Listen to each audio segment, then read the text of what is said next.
Você, Davila, o que a gente precisa considerar? Que leitura é preciso ser feita desses números da pesquisa Reuters, Kamala Harris um pouco à frente de Donald Trump? Claro, empatados na margem de erro, mas surpreende a você esse número de 44% versus 42% de Donald Trump? O efeito novidade pode ter um peso importante nessa avaliação? Com certeza tem, porque foram duas novidades. A primeira novidade é a renúncia de Joe Biden.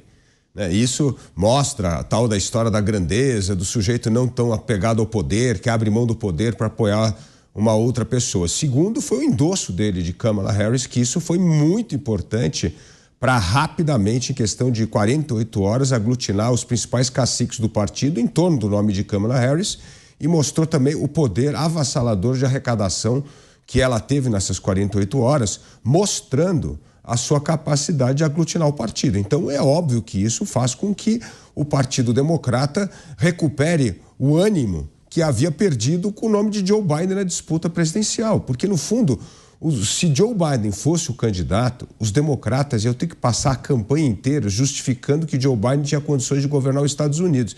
E aí o Trump ia passar por cima que nem um trator, porque é óbvio que ele ia estar falando de proposta, ele ia estar falando dos Estados Unidos, inclusive moderando o discurso como ele já havia feito no passado, porque viu que era um adversário que ia ter que ficar se justificando se ele tinha capacidade ou não de continuar como presidente dos Estados Unidos. Agora mudou o jogo completamente. Kamala Harris é uma candidata competitiva, capaz, como eu disse, de unir o Partido Democrata aqui. Qual é o problema agora, o desafio que ela tem? Se ela moderar o discurso, capaz que ela não modere, mas que vamos dizer que ela traga um vice-presidente para a chapa que ajude a trazer uma versão um pouco mais moderada e menos solista, como disse o nosso amigo Alan Gani ontem, da versão democrata. O que isso vai fazer? Pode gerar desconfiança nessa militância que Kamala Harris está ganhando, porque a gente está no mundo polarizado.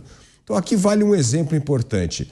Nos anos 90, toda disputa política era para conquistar o centro. Quem era o mais centrista de todos? Então, você tinha lá Bill Clinton mostrando um sujeito do centro, moderado, a favor do equilíbrio das contas públicas, ajuste fiscal. Por quê? Porque precisava capturar o voto do centro. Então, o perfil moderado era o que o eleitor queria. Mas agora o eleitor não quer perfil moderado, o eleitor quer esse radicalismo que vem pautando as eleições. E vale a pena aí olhar para o que aconteceu no próprio Partido Republicano. O Beraldo se lembra muito bem da primeira convenção de Donald Trump. Todo mundo dava que Donald Trump ia perder a convenção. Imagina, esse cara aí é um populista que vai perder. Imagina, tem Jeb Bush, a tradição da família Bush. Isso aqui é quase um Reinaldo do Bush. Era o Bush que ia ser o grande candidato e tal.